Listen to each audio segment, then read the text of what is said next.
안녕하세요. 회생변호사 박시영입니다. 이번 영상의 주제는 서울회생법원이 원하는 사건으로 잡아봤습니다.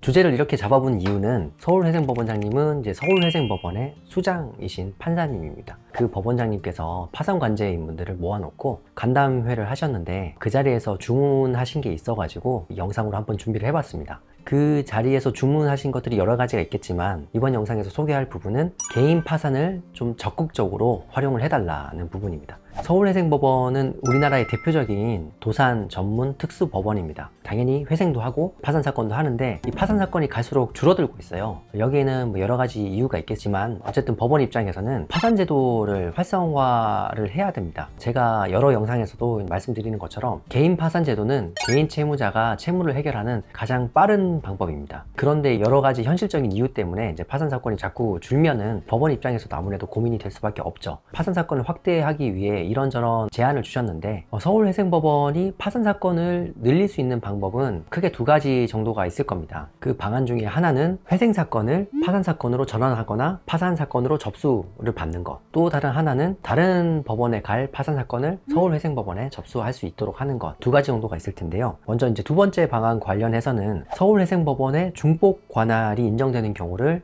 좀 적극적으로 홍보를 해야 된다는 말씀을 주셨어요. 이게 무슨 말이냐 하면 제가 이전 영상에서도 이제 중복 관할이 인정되는 경우를 말씀드렸지만 그런 경우 외에도 대표적으로 인천지방법원이나 의정부지방법원에 접수될 개인 파산 사건을 서울회생법원에도 접수할 수 있는 경우가 있습니다. 개인 사업자의 경우 개인 파산 사건을 해당 지역의 고등법원을 관할하는 1심 법원에 접수할 수 있어요. 이게 무슨 말이냐고 하면 인천 지역에서 개인 사업자를 하시던 분은 인천지방법원에도 개인 파산 사건을 접수할 수 있지만 인천지방법원을 관할하는 고등법원, 서울회생법원에도 똑같이 개인 파산 사건을 접수할 수 있습니다. 의정부를 관할하는 지역의 개인 사업자도 마찬가지고요. 그런데 이게 경기 남부의 경우에는 해당이 없습니다. 왜냐하면 경기 남부는 수원 고등법원이 생겼기 때문에 개인 사업자라고 하더라도 다 수원회생법원으로 개인 파산 사건을 접수해야 됩니다. 이렇게 관할이 확대되는 경우가 있고요. 사실 이런 경우는 그렇게 많지는 않습니다. 왜냐하면 개인 사업자가 사업자를 유지하면서 개인 파산을 하는 경우가 현실적으로 찾기 힘들기 때문입니다. 저희도 이런 규정을 당연히 알고 있기 때문에 기회 될 때마다 적용을 하려고 하지만 개인 사업자의 경우는 적용하는데 좀 이런 어려움이 있는 것 같습니다. 두 번째는 회생 사건을 개인 파산 사건으로 접수하는 경우인데 사건을 보다 보면 이게 회생도 가능할 것 같고 파산도 가능할 것 같은 경우가 있어요. 이런 경우에 대리인 사무실에서는 쉽사리 회생을 포기하고 파산 사건을 선택하기가 좀 어려운 부분이 있긴 합니다. 왜냐하면 개인 파산이 채무자들한테 가장 유리하다고 말씀드렸잖아요. 그렇다고 하면 그 반면 그 요건을 아무래도 회생보다는 엄격하게 따질 수밖에 없겠죠. 회생은 벌어서 갚지만 파산은 이제 그런 과정 없이 바로 면책을 시켜주니까 아무래도 채무자의 근로 능력이나 이런 부분들을 회생보다는 훨씬 더 정밀하게 조사를 합니다. 그렇기 때문에 이제 둘 다 가능한 사건에서 만약에 개인 파산을 접수를 하면 파산 관제인 분이나 이제 법원에서 이 사람의 근로 능력이나 파산 요건에 관한 부분을 좀 엄격하게 조사를 합니다. 그런데 여기서 좀 대처 능력이나 경험이 떨어지는 대리인 사무실에서는 아무래도 부담을 느낄 수밖에 없고 그런 과정을 겪다 보면 그냥 개인 파산하지 말고 회생을 합시다 라고 이제 유도를 하게 마련인 거죠. 이런 측면이 있고 숨겨진 측면이 있는데 그 이유는 둘 다 가능할 때 개인 회생을 시도를 했다가 회생이 결국은 폐지가 되면 그때 개인 파산을 신청할 수 있잖아요. 이렇게 되면 대리인 사무실에서는 사건을 두 번 수임할 수 있습니다. 개인회생 사건을 먼저 수임해서 진행했다가 이게 이제 변제가 안 되든지 이런저런 문제 때문에 폐지가 되면 개인 파산 사건을 그때 다시 한번 수임을 해서 진행을 하는 거죠. 그런데 거꾸로 둘 다 가능한데 개인 파산을 먼저 접수해서 진행을 하면 그 대리인 사무실은 사건을 한 번밖에 수임할 수 없는 거예요. 이런 숨겨진 이유 때문에 대리인 사무실에서 아무래도 회생보다는 파산에 좀 소극적일 수밖에 없는 구조가 있습니다.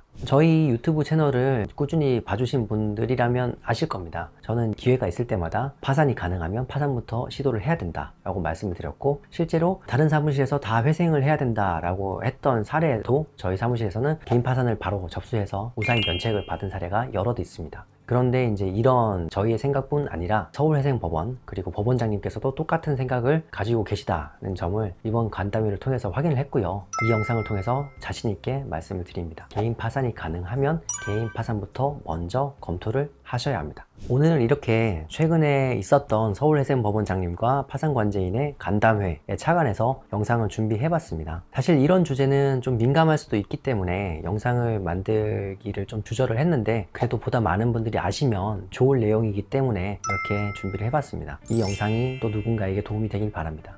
영상 봐주셔서 감사합니다.